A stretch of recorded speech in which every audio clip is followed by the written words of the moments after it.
All right. Hi, everyone. I hope you're Hello. able to Hello. hear us and see us. Excellent. What a great presentation. I don't know if we can compete with the visuals there, but we will try to get some energy going with our examples and some of the content. We've got some fun videos for you, so really excited to get kicked off here. Thank you, Yulia. And indeed, thank you so much for having us today. What a rich and thought-provoking morning or maybe afternoon for some of you we had. It's really an honor for Yulia and I to get the opportunity to present in front of you and to come as part of this amazing lineup of female leaders, so inspiring. So thank you so much for the opportunity. Maybe, Yulia, you want to introduce yourself and I can go next and then we can dive in the Sounds presentation. great. Well, hello everyone. Yulia Barnakova. Like Sylvia, I am from Accenture, where I'm part of the Metaverse Continuum Business Group. And there we focus on kind of really getting to commercially viable solutions for Metaverse AI and next gen technologies. So, XR, blockchain, a lot of the things that make up our whole new world. That we're living in that is accelerated by AI, of course.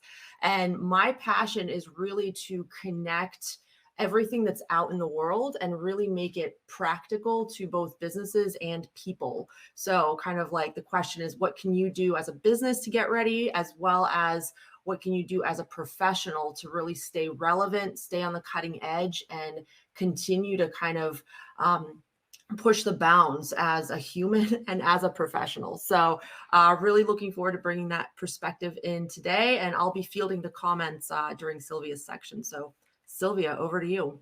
Thank you, Yulia. So, first of all, it's amazing to work every day next to Yulia, learn from her. So, I'm really glad that we get this opportunity to do the presentation together. I'm a global futurist and metaverse strategist. I'm also working as part of our metaverse division at Accenture. And before that, I created my company called Silicon Humanism as a futurist. So, I'm working along clients on preparing stakeholders to think about the future, take opportunities on the future, and not be scared about the future. And definitely, what's happening today with generative AI is part of that work because there are a lot of concerns, there are a lot of ethics issues around this, but there are also a lot of opportunities, and we want also to underline those and be positive about the future. So I have to admit, this is probably one of the hardest presentation I have ever been offered to give because this topic is so ardent. It's evolving every day, every minute, every second as we speak. New models are emerging, new applications, new startups are being created, many players are investing in the field. There are a lot of regulations also being put in place very quickly, like very fast compared to usually the rhythm of regulation. So very impressive as well.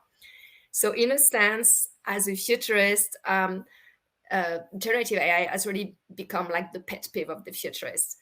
We are trying to catch up every day what's going on. Like futurists love to scan the environment for signals of the future, signals of change. And with generative AI, it's like every day tons of signals, and it's hard to notice which one are real signals in all that noise. And also more and more of them are actual signals. So let's go maybe a little through it. And Yulia, please feel free to add because I tried to gather some of that information, but I'm probably missing a bit of them. So this is all the signals we've gathered this past 6 months, let's say, from the introduction of ChatGPT as a trigger to a series of releases, new models, new LLMs, new startups, also a lot of innovation from small players, new use cases like emerging every day. The plugins also have been like decisive steps as a lot of existing solutions have been able to upgrade with new features. And as you see, many industry players have invested in the field. They position themselves with product launch and upgrade from Microsoft and Baidu, NVIDIA, whose stock has really exploded these past days, Adobe, Roblox, Bloomberg, and so on.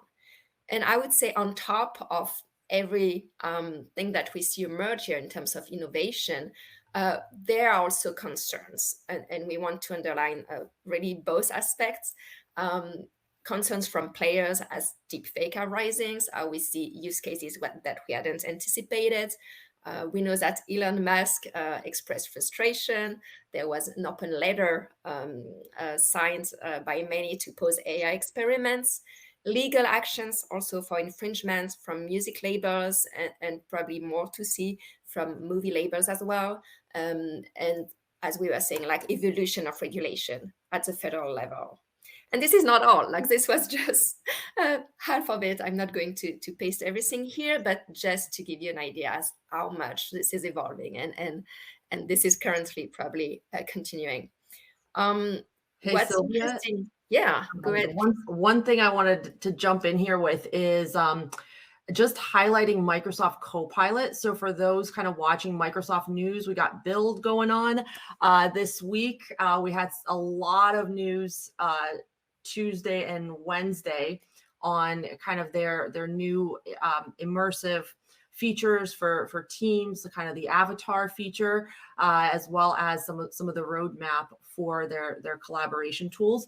And the Copilot tools are, I think that they're going to be revolutionizing business, like just the way that we do business, because, everything from like, building a presentation by just kind of being coached through the steps of like, who's your audience, and like, what's your main message, and what are some of the key points you want to make, and then boom, the presentation is made for you, to being able to visualize data in Excel in new ways without having to like think about what graph, would make most sense for this data, et cetera. We're starting to see that already with some of the plugins, the code interpreter plugin for ChatGPT. It is, I think, the next year. Sylvia and her futurist folks are going to have a very hard time keeping up with just all the stuff. But that's, just wanted to highlight Build as something to go back and watch if you hadn't been following that. Yeah, exactly, Yulia. So there was Build, there was also Google I/O. We're expecting soon also to hear from Apple. Like really all big players are now like in a very fierce competition. Google, Meta, Microsoft, IBM, Intel, many are joining the race. Also other platform players like Snapchat, TikTok, Alibaba, Amazon, Zillow, like all the platform players are really getting into the race. And on top of that, I also wanted to mention that some are reacting also like Reddit because of the unlawful use of data, and European Union and the governments are now drafting copyright rules. So it's really like a race, like trying to find the way of what is lawful, what we can do before regulations kind of stop that rhythm of innovation. And a lot of people are scared that with too much constraint, we're going to stop that amazing acceleration of innovation. But maybe that's also useful because there are real concerns around the future of work, around the future of humanity as large. But I would say in terms of business, and this is where we're going to focus on business and marketing in particular, we see new business models emerging. Like companies now think they can sell their data in a different way, like Reddit, like Twitter. All those data can actually serve to train models, so they have new value generated. That's really interesting to focus on that. Also, major VC firms are crazily investing in the field. And among maybe the most recent news, or maybe it's already 1 week old, but Google I/O was mostly dedicated to AI. Yulia mentioned Build, it was very similar. And OpenAI CEO Sam Altman was speaking in front of the Congress about election misinformation, copyright disputes, and job descriptions. So we see tech players also being very involved into politics right now. So there's really a mix between the business sphere and the politics spheres. That's also very interesting to follow. Sylvia, I don't know if I'm sure everyone here probably saw the meme from Google where it was like, here's the summary, and it was like AI, AI, AI, AI, AI, and that was like the entire summary of the whole thing, but we thought it was pretty relevant given obviously the whole push on it. But I feel like that's the meme of the year, and definitely since November it's been accelerating. Yeah, absolutely. And we're going to talk about the Larsen effect, which is also kind of something we see rising. And I was thinking probably Sam Altman is going to be like the person of the year also in time or something like that. Like this is definitely going to be the big trend of the year, no doubt about that. So what we want to do, but I think our audience now is pretty familiar with what AI and generative AI is. So we're going to go quickly through that, and then we're really going to focus on use cases related to marketing. And I want you, Yulia, to really give you your personal take on this, because you're a great user of those tools and you've created amazing content. So I want you to really have the time to present this.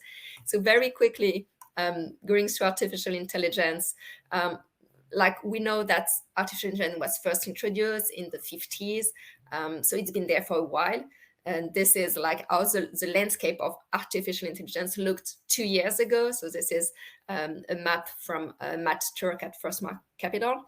And we know that AI already integrates with a lot of business cases in healthcare, in customer service chatbots, recommendation engines, your home assistant, protein folding, and so on.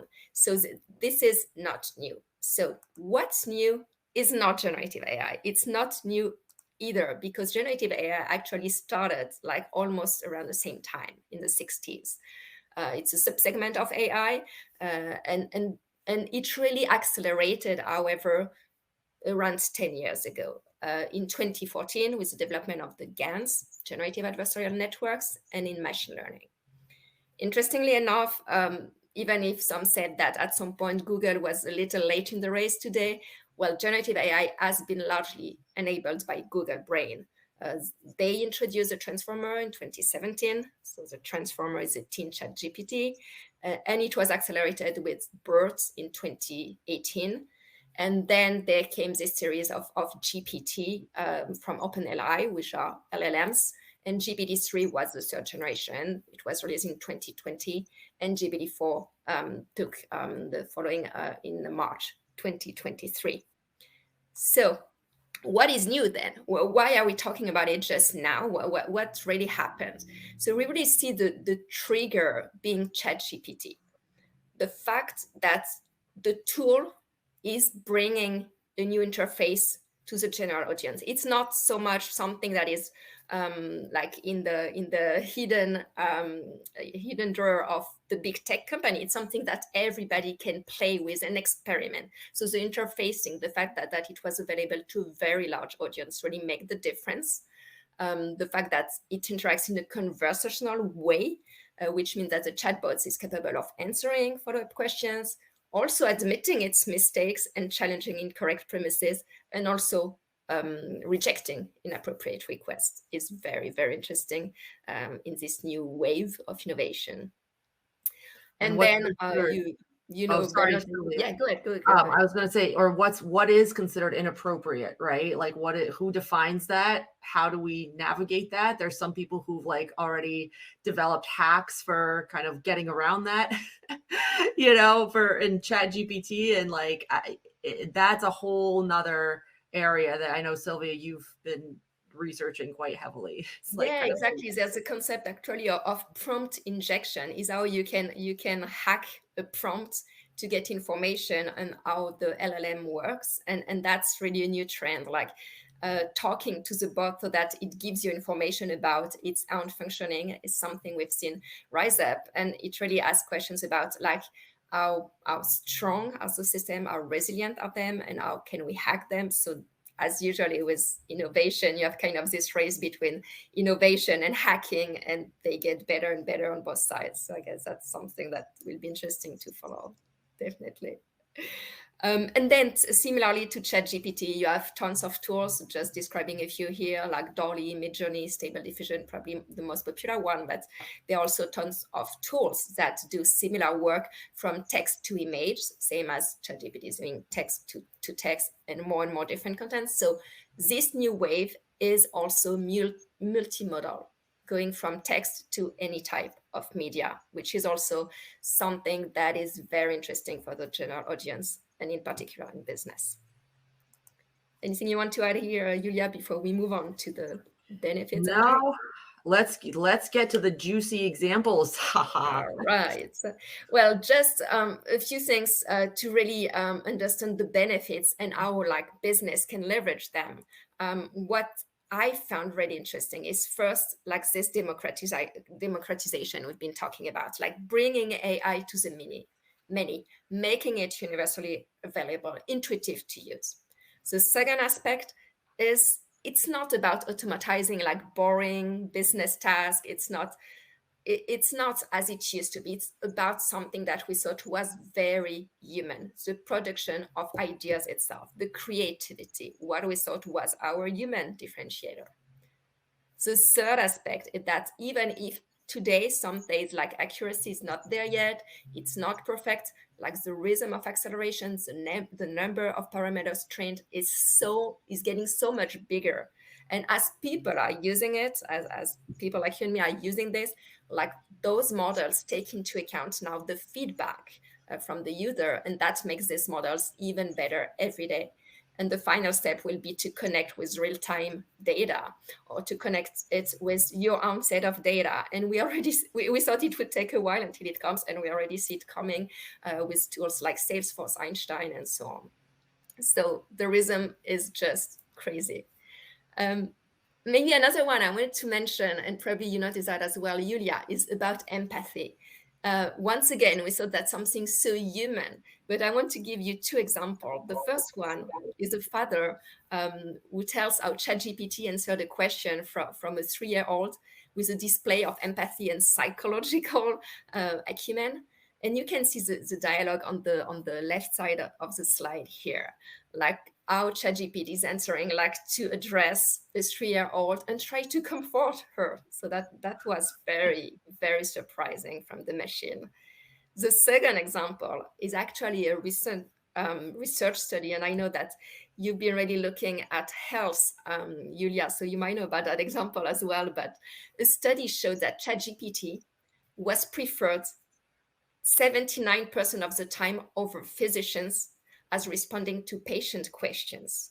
And what was even more surprising was not the accuracy of the information, but the fact that the chatbot was rated significantly more empathetic. So I thought that was an interesting one.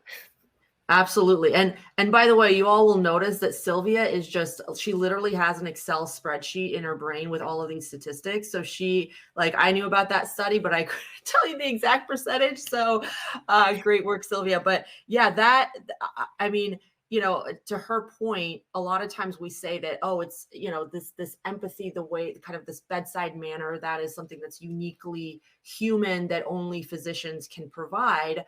But at the same time, a lot of times when they're like busy or, they're just kind of don't necessarily have that orientation, ChatGPT, can be even more empathetic many times, or just kind, than people who are busy.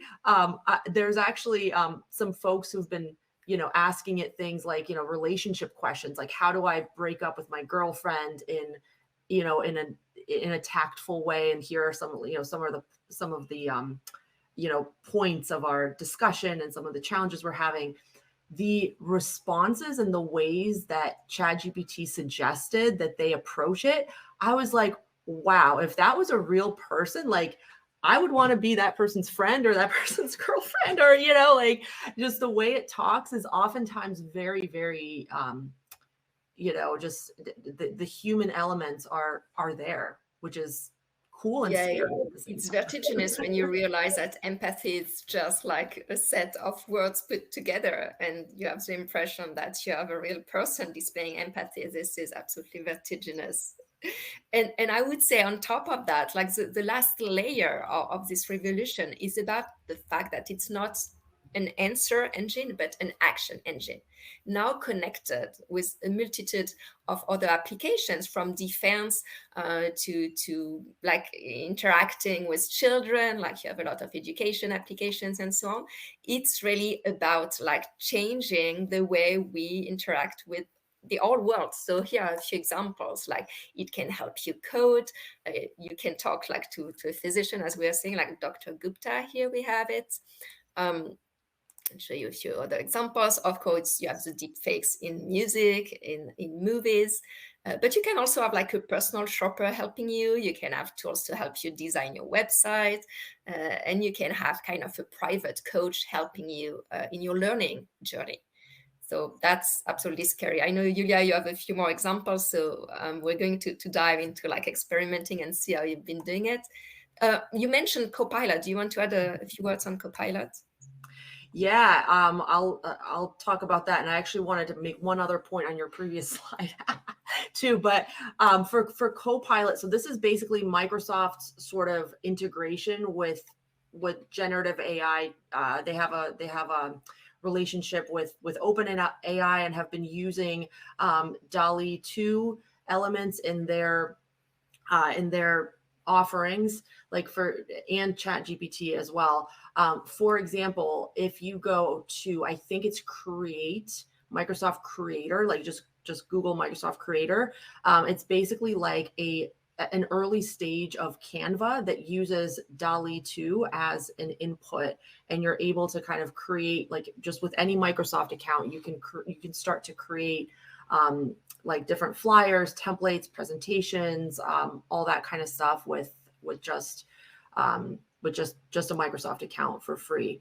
It was in kind of testing mode for a while, and they've just opened it up to the public, so you all can go and experiment. And of course, they're going to be bringing more of those capabilities into their broader tools as well.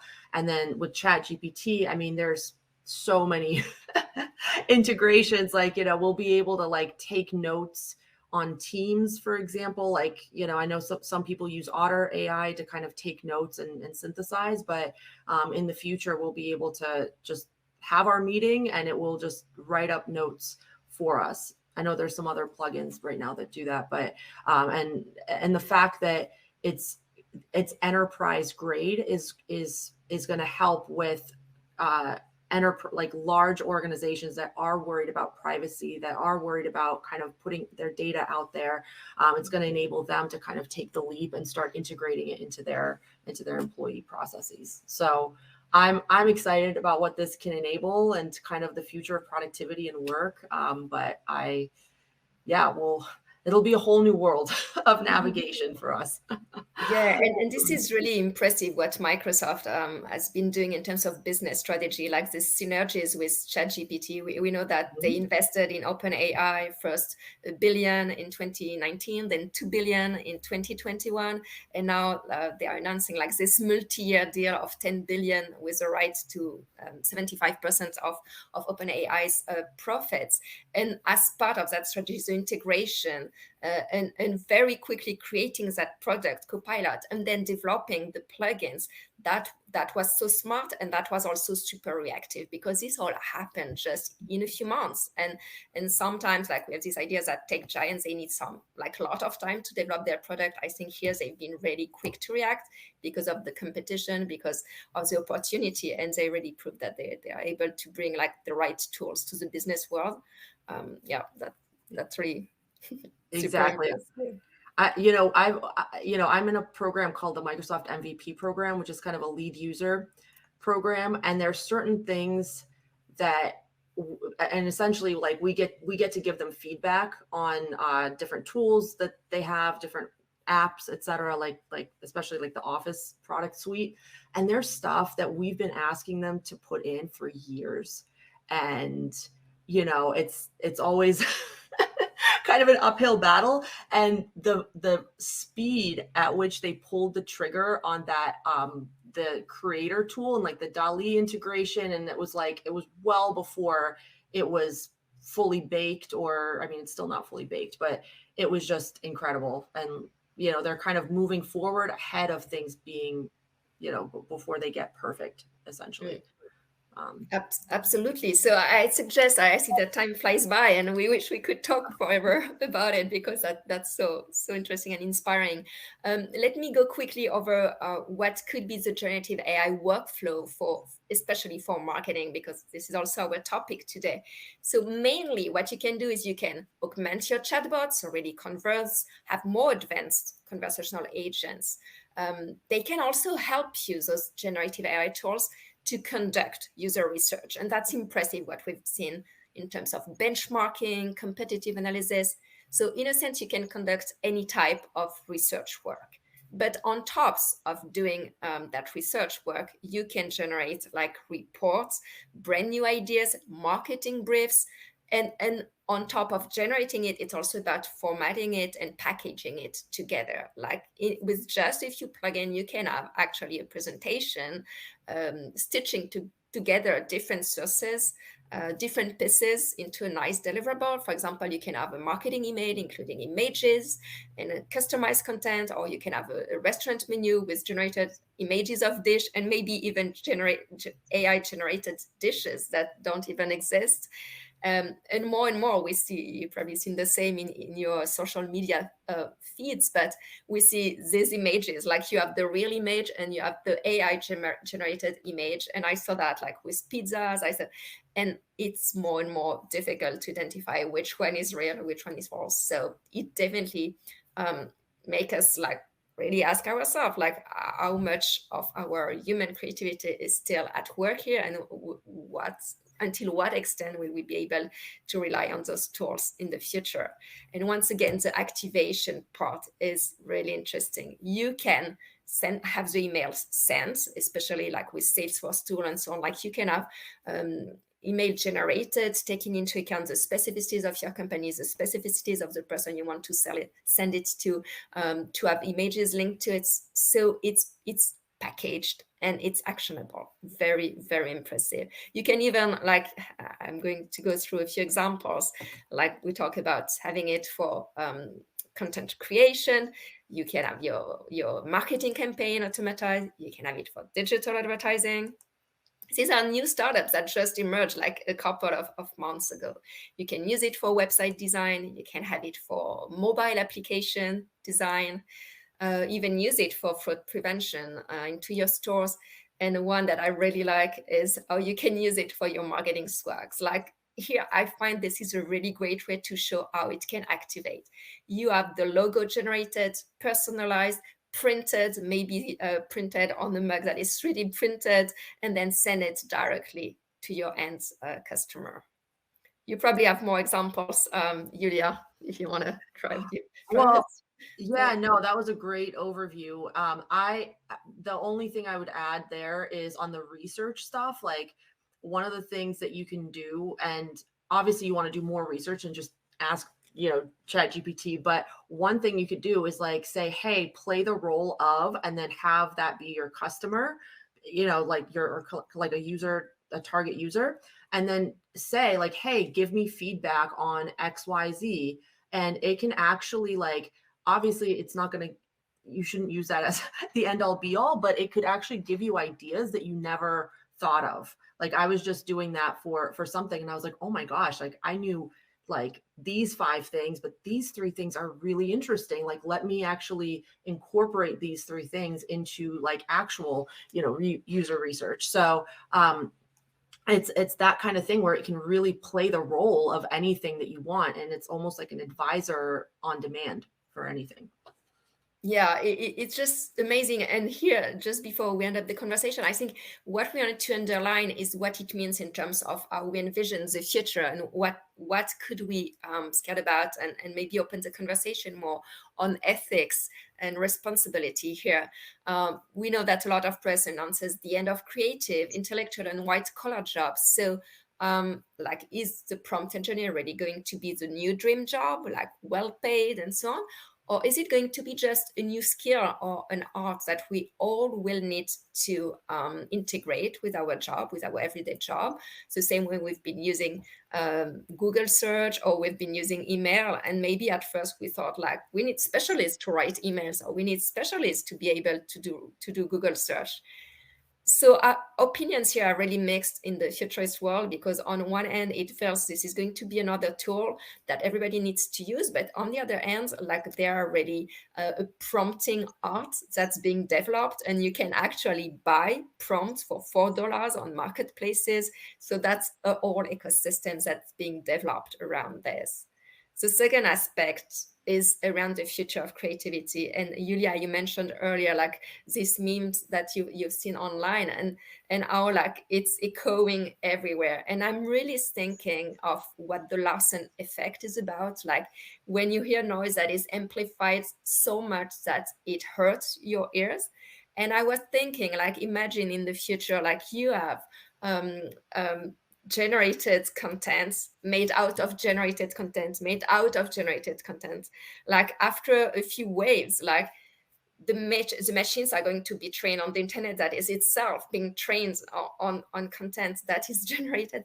Where is the human voice in all this? And applying it to customer support. Imagine an angry customer goes on ChatGPT and expresses his frustration. ChatGPT generates this email, sends it to, or ChatGPT or any other tool, sends it to customer support. Customer support receive this and have also, like, the ability to have a tool that replies. So it's like automated voices, like, reflect, mirroring each other, answering to each other into this echo effect. And what about sustainability? We will become so chatty, nobody will read anything anymore. It will be just machines, like, replying to machines. So just seeing what could become is really vertiginous, or at least I find it. And it really asks, like, are we going to live in a world where it's kind of a ghost town? Like, where are real humans? Like, your journalist will have physical appearances that are generated. Their voice will be also generated. The content they read will be generated.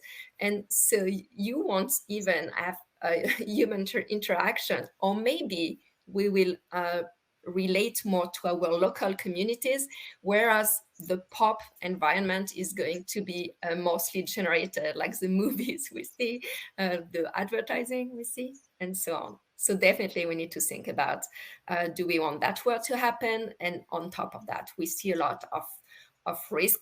Things that we thought were risk are actually already happening. You saw these deep fakes, the one with the White House. You probably heard also about identity theft, how you can, like, generate the voice of someone to actually hack their bank account.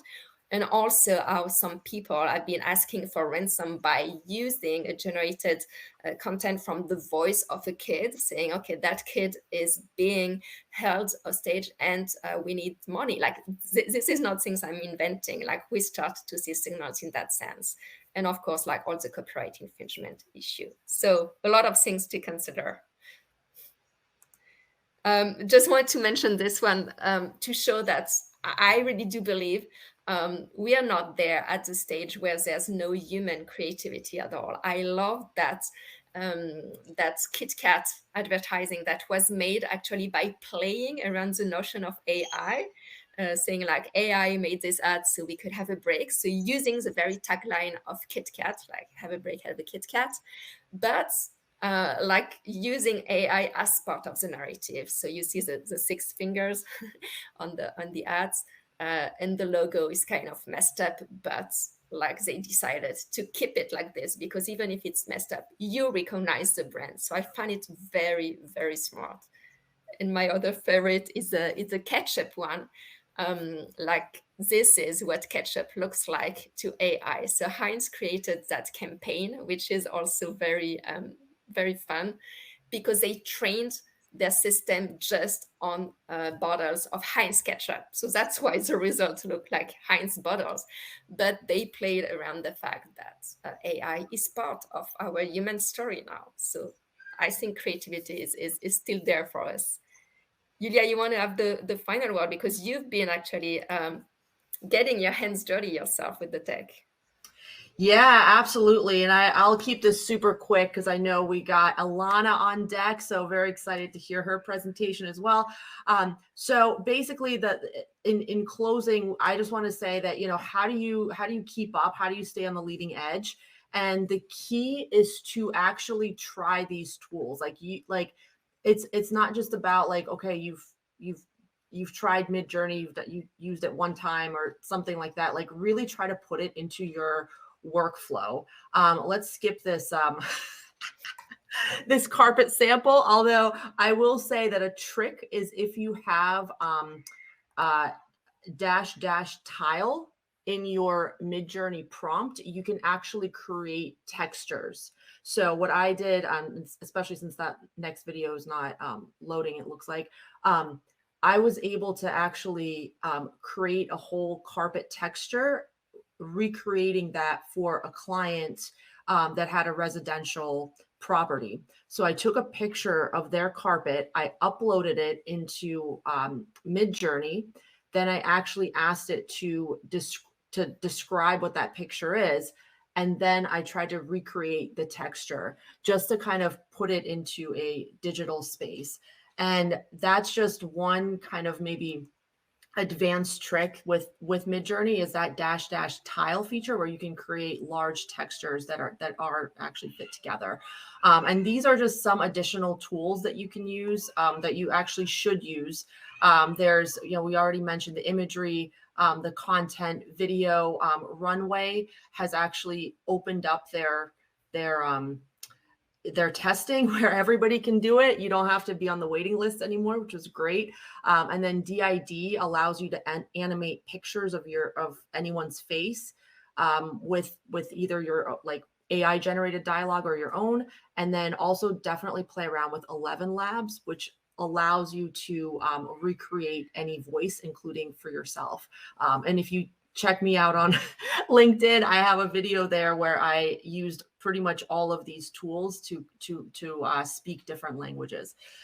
So thank you very much. If there's any comments, we'll kind of stick around to answer them, but otherwise, Sylvia, will hand it over to you for final words, and then Alana. Yeah, Yulia, if you can share maybe the video in the chat, because I love that animation you created. I think it's really like stitches together all those pieces. Thanks again for having us today. We really enjoyed like being here with you, and thank you for the opportunity. And yeah, I'm looking forward to the rest of the program now. Thank you so much.